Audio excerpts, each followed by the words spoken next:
The Threx Dominion's combat log was as sterile as the vacuum between stars. Sol 3. Cultural node eliminated. Resistance minimal. Casualties acceptable. Morale disruption expected. A secondary note recorded a curious anomaly. Several human combatants had fought on after mortal injury, refusing surrender. The analyst marked it as species-specific irrationality, and the log moved on. Stone dust hung in the sky over the Temple of Dawn. Commander Elias Rourke stood in the great nave, hands rough from years of polishing the bronze memorial plaques. His boots clicked against the ancient marble, a sound he had learned to savor in the quiet hours before visitors arrived. Every name in those walls meant someone who had refused to yield. They whispered to him, not in words, but in the low hum of memory. He stopped before the eternal flame, its light licking the air in steady rhythm.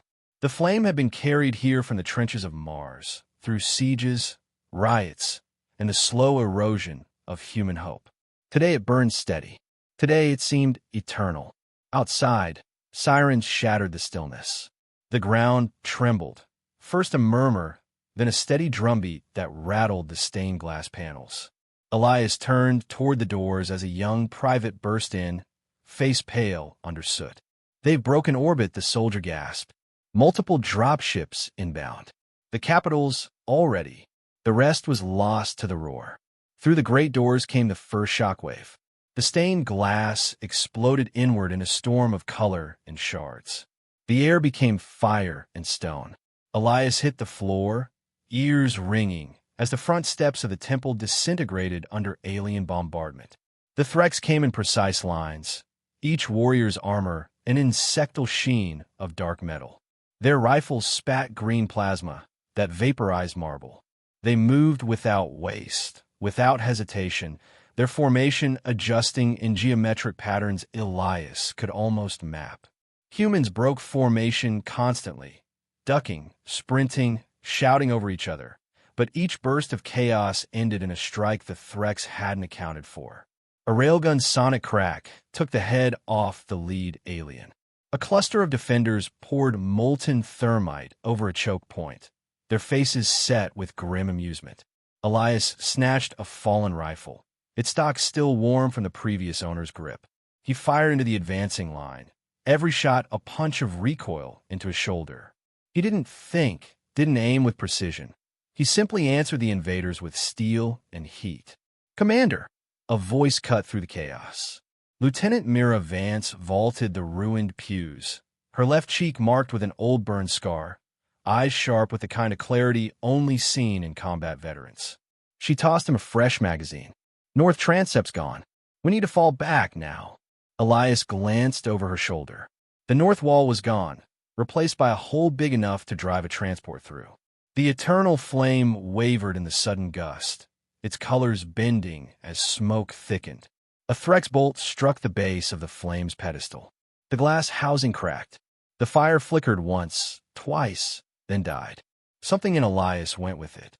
Mira grabbed his arm, yanking him toward the side exit. "It's lost, Rourke. Move." They plunged into the temple's service tunnels, the roar of destruction muffled but relentless. The tunnels smelled of dust and oil, the scent of old maintenance crews and older secrets.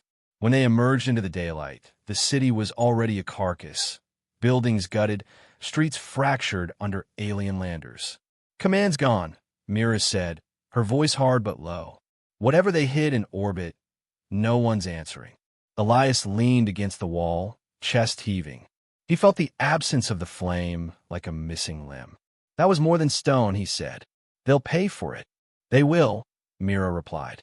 Her tone carried no bravado, only certainty. Above them, a Threx warship passed in silence, its shadow long and cold. In orbit, the Threx commander reviewed ground footage. The humans' defense of the structure had been fierce, bordering on fanatical. Losses had been higher than projected. The commander's second-in-command gestured to the footage of Elias firing from the nave. "This one fought beyond biological limits," the aide observed. "What was the significance of this building?" "None," the commander replied. "Primitive architecture. Irrelevant." And yet the footage lingered on the screen, longer than protocol required. Back on the surface, Elias and Mira moved through the wreckage, scavenging weapons and water. They passed a pair of children pulling a wounded soldier from the street, their faces streaked with blood and ash. No one cried. There was no time for it. At a collapsed overpass, they found a small pocket of survivors, an engineer with a shotgun, a medic with more grit than supplies, 3 Marines running on fumes. The group shared what little they had without question. North sector's gone, one Marine reported. They're mopping up. Then we stop being a sector, Elias said. We become a problem. That earned him a grim smile from Mira. A very loud one. Gunfire erupted nearby, sharp and ragged. The Marines sprang into position, Elias and Mira at their side. A Threx scouting party moved through the rubble, their steps measured and confident. The humans waited until they were in the kill zone, then opened fire. Plasma bolts hissed past, blistering the air, but the humans didn't retreat. They shifted positions erratically, forcing the Threx to recalculate every movement. 2 aliens fell, then another. The rest withdrew, not in panic, but with a hesitation Elias hadn't seen before. They're not used to fighting ghosts, Mira said, reloading. Night fell in shades of smoke and ember. The city glowed in places where it still burned, casting the ruins in a sick orange. Elias sat with his back to a crumbling wall, watching the horizon. The eternal flame's absence gnawed at him, but he felt something growing in its place, a heat that wasn't fire. You see it, don't you? Mira asked quietly, sitting beside him. See what? They think they've won. He nodded. And that's their mistake. Somewhere in the distance, an explosion painted the sky white for a moment. Elias didn't flinch. They've given us something, he said. What? A reason to make sure they remember us. The air hummed with a low thrum of alien engines repositioning for the next strike. The humans huddled in the shadows, their faces smeared with dirt and defiance. No one asked how they would fight or whether they could win. The only question was how hard they could make the Threx pay. Elias felt the city breathing under the rubble. It wasn't dead. Not yet. And as long as it breathed, so did its people. The Threx could not hear the low chuckle that escaped him, or the way Myra's answering grin was sharper than any blade. They didn't see the survivors tightening straps, checking weapons, leaning forward as if ready to pounce. Above, the alien warship banked, cold and silent. Below, in the smoke and ruin, the humans prepared to rise. They thought they'd broken something fragile. All they'd done was wake the last people in the galaxy you should ever wake. Rain slicked the ruins, turning ash into paste beneath their boots. Elias and Mira moved through the skeleton of the city with purpose, collecting rumors as if they were ammunition. Word of the temple's fall had spread, but so had the murmurs. Old soldiers whispering about a name that hadn't been spoken aloud in decades. The War Saint. They found a medic from a night before tending a leg wound under a collapsed billboard. He looked up at them with eyes that had seen too much. You want a miracle? He rasped. I've got the location of one, but it's locked under protocols that'll fry you alive if you're wrong. Elias crouched, leaning close. We won't be wrong. Myra's expression didn't waver. Where? The medic gave them a set of coordinates, half a warning, half a curse. It took 2 days of moving like smoke through enemy lines to reach the facility, a bunker carved into the bones of an abandoned mountain range. The Threx had ignored it, their scans detecting only a dead power signature. Elias and Mira knew better. Inside, the air was cold enough to bite. Dust layered the consoles, but the stasis chamber at the center gleamed under its own pale light. The pod was larger than any human body needed to be, covered in warning sigils and armored plates. Through the frost-lined glass, a figure floated, muscles like woven steel beneath sallow skin. Mira moved first, laying her hand against the glass. Kalen Dross, she said, her voice stripped of all the hardness she used in the field. 72 years since Titan. We need you again. Elias stepped to the terminal, bypassing the ancient security with the familiarity of someone who had once read these procedures as bedtime stories. The pod's restraints unlocked with a hiss, and fluid drained away in a slow spiral. Kalen's eyes opened before the last of it was gone. They were a storm, gray, unblinking, dangerous. He stepped forward, joints cracking, as though waking from a dream he hadn't wanted to end. Who took the flame? His voice was gravel dragged over metal. The Threx, Elias said. Kalen's gaze sharpened. Then we will take their son. There was no ceremony, no speeches. They moved. Mira armed him with the best of what they had. An overclocked pulse rifle, a monoblade whose edge was older than both of them, and a handful of explosive charges stitched together from scavenged warheads. Kalen accepted them without comment, his focus already on the path ahead. On their first strike, they hit a Threx supply depot, tearing through the guards before they could sound an alarm. Kalen moved with frightening efficiency. No wasted shots, no unnecessary motion. When plasma burned across his side, he ignored it, carving through an alien officer in a single motion. Elias had seen legends before, but nothing like this. Kalen was not just a soldier. He was an idea made flesh, a weapon shaped by centuries of human rage and refinement. The next days became a litany of chaos. They hijacked a Threx dropship, drove it into the side of another, and leapt clear before the explosion. They painted human war banners on a captured alien hulls, broadcasting ancient battle anthems across every frequency the Threx used. They turned the invaders' perfect formations into swarms of confusion and hesitation. Mira thrived in it, her laughter sharp in the middle of firefights. You know what they hate most? She said, reloading behind cover. That they can't predict which one of us is in command. They're not built for that, Elias replied, snapping off a shot that punched through an alien's visor. We don't have a pattern. We have each other. In orbit, the threat's command grew increasingly unsettled. Analysts tried to model the resistance, but every projection failed. One junior officer suggested that War Saint might refer to a ceremonial figure, not a tactical one. His superiors silenced him with a glare, but the doubt remained. It wasn't just soldiers who were changing. Civilians began to rise, emboldened by rumors that the War Saint had returned. Shopkeepers threw bricks into supply convoys. Mechanics wired bombs into service drones. Children carried messages between safe houses under the noses of patrols. The fight was no longer a matter of survival. It was an infection of defiance spreading through the human population. Elias saw it in the eyes of the people they passed. No one looked away anymore. No one hid their faces. On the fifth day, they struck a Threx command node buried beneath an abandoned stadium. The place was crawling with guards, but Kalen moved through them like a scalpel through silk. Mira set charges while Elias hacked the comm array, fingers flying over unfamiliar alien glyphs until the system yielded. When the blast went off, the signal was already transmitting. Images of the temple before its fall, footage of Kalen standing amid the burning depot, clips of human fighters grinning through blood. Every Threx unit received it. Every allied species under their control saw it. The message was simple. We are still here. Back in the city, people poured into the streets despite the risk, lighting makeshift torches in defiance of curfew. The glow spread like a second sunrise. The Threx reaction was immediate. More troops, harsher crackdowns, orbital gunships sweeping the streets. But something in their lines had shifted. Auxiliaries hesitated before firing. Some turned their weapons the other way when no officer was looking. Elias knew it was working, but he also knew what came next. The Threx would consolidate, and when they did, they would strike to end the game. That night, under the shadow of a shattered overpass, Elias studied Kalen's face in the flickering light of a salvaged lamp.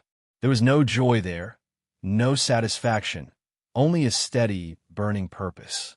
They'll come for you, Elias said quietly. They already have, Kalen replied. The mistake was letting me walk away. Mira tightened the straps on her armor, glancing between them. If they want to end it, we choose the ground. Kalen nodded. Skyfall Pass. Narrow enough to force them into our teeth. Long enough for your orbital guns to find their aim. Elias felt a grim satisfaction settle into him. Then we make it cost them everything. The rain started again, carrying the smell of ozone and smoke. Somewhere in the distance, Alien engines growled, restless and searching. The war saint rose, monoblades strapped across his back, eyes fixed on the horizon. Mira fell in beside him, pulse rifle balanced and ready. Elias followed, his mind already turning the pass into a trap the Threx would not survive. Far above, the alien commander reviewed the latest data with cold detachment. But in the faint twitch of his mandibles, there was something else, an edge of uncertainty. On the ground, moving through the dark like a blade through shadow, Elias felt it too. The war was no longer about who had more soldiers or stronger weapons. It was about who could outlast the fire. And humans, he thought, were very good at burning.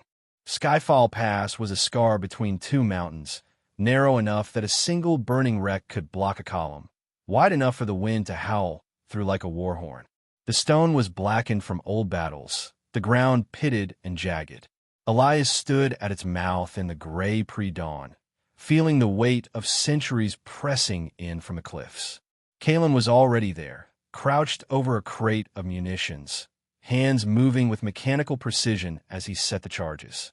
Mira paced, restless, her remaining arm a blur as she checked and rechecked the power cells for her rifle. "They'll be here within the hour," Elias said. His voice didn't carry far, swallowed by the cold air. Kalen didn't look up. "That's 1 hour to make sure they regret it." Mira smirked, but it didn't reach her eyes. "We'll make them bleed for every step." The plan was brutal in its simplicity. The Threx would be forced into the pass, their formations choked by the rock walls. Charges hidden in the scree would bring down avalanches, funneling them even tighter. Every meter they advanced would be contested, every rock a potential kill zone. It wasn't a battle to win. It was a battle to delay, long enough for Earth's remaining orbital guns to realign and strike. Elias checked the comm link to the gunners above. Static. The mountains were playing havoc with the signal. They'd have to hold without confirmation that anyone was even listening. The first alien vanguard appeared as a ripple of movement down the slope, a line of armor glinting dull in the dawn. They advanced without hesitation, rifles at the ready. The humans opened fire from the ridges, the sound hammering off the cliffs. The pass became chaos. Avalanches roared down, crushing entire squads. Plasma bolts turned the air into sheets of heat. The humans moved like smoke between cover, never staying still long enough for the Threx to lock on. Kalen was everywhere. On the ridgeline, driving his blade into an officer's neck, in the choke point ripping a rifle from an alien's hands and turning it back on them. At the center where the fire was thickest, Mira fought at his side until a blast caught her, spinning her into the dirt. Her rifle skittered away, and her breath came in ragged gasps. She looked up to see Kalen's silhouette against the muzzle flashes, his form a dark statue amid the burning. "Go," she shouted, shoving herself upright. "Don't waste time on me." He didn't answer, just pressed a charge in her good hand and moved on. She set it against a rock outcropping, detonating it to bury a squad in rubble. The Threx pressed harder, their discipline unshaken, but something in their movement had changed. They were wary now, scanning the shadows between each step. The War Saint had become more than a target. He was a ghost in their lines, a predator they could not predict. An alien commander signaled for heavy weapons. Plasma cannons rolled forward, their barrels glowing. Kalen saw them and knew what had to be done. He turned to Elias, who was crouched behind a shattered boulder, rifle nearly empty. "Get the guns online," Kalen said. "I'll hold them." Elias shook his head. "You won't make it out. That's not the point." For a heartbeat, neither man looked away. Then Elias nodded once, the kind of nod soldiers give when there's nothing left to say. Kalen surged forward, drawing fire from every weapon in range. Plasma seared through his armor, his movements slowing but never stopping. He carved through the first cannon crew, then the second, using their own weapons to blast holes in the advancing ranks. A bolt caught him full in the chest, but instead of falling, he reached inside his armor and tore free the fusion core that powered his implants. Elias saw the glow in Kalen's hands and knew what was coming.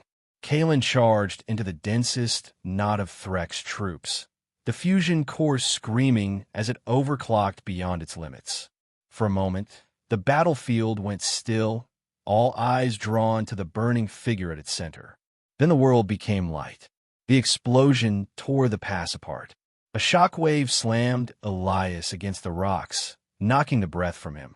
Heat washed over everything, and the sound was a single, endless roar. When it faded, there was only silence.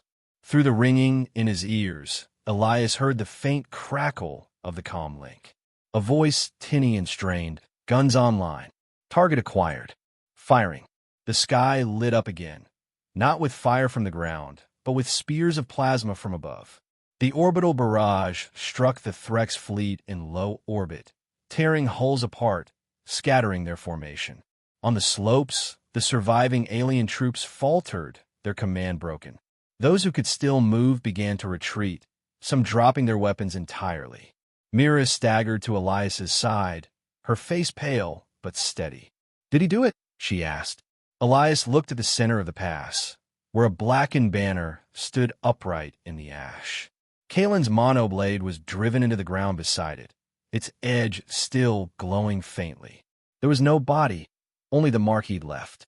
"He did it," Elias said. In the days that followed, the Threx withdrew from Earth. They didn't call it a retreat in their records, but they avoided the word victory too. In their final report, one analyst wrote, "Humanity does not fight for survival alone. They fight for one another." This cannot be quantified.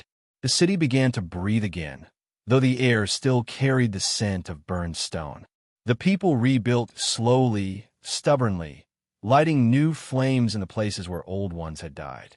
At the site of the Temple of Dawn, a new fire was lit, not from ancient embers, but from the heat carried back from Skyfall Pass. Elias stood there on the day it was kindled, the wind pulling at his coat. Mira was beside him, her sleeve pinned neatly where her arm had been. Neither spoke for a long time. "They'll remember him," she said at last. "They'll remember all of us," Elias replied. Night came, and the fire burned bright against it, visible for miles. It was not the same flame that had been lost, but it carried the same defiance. The story of the war Saints spread far beyond Earth. Traders whispered it in the ports of allied worlds. Even in Threx territory, the name Kalendros was spoken carefully, as though summoning something dangerous. Elias knew the galaxy had changed. Not because humanity had won a war, they hadn't. Not because they had destroyed an enemy fleet, they hadn't done that either. But because in the moment when they should have broken, they had burned brighter than anyone thought possible. Not the strongest, not the smartest, just the last to fall. And from that fire, they rose.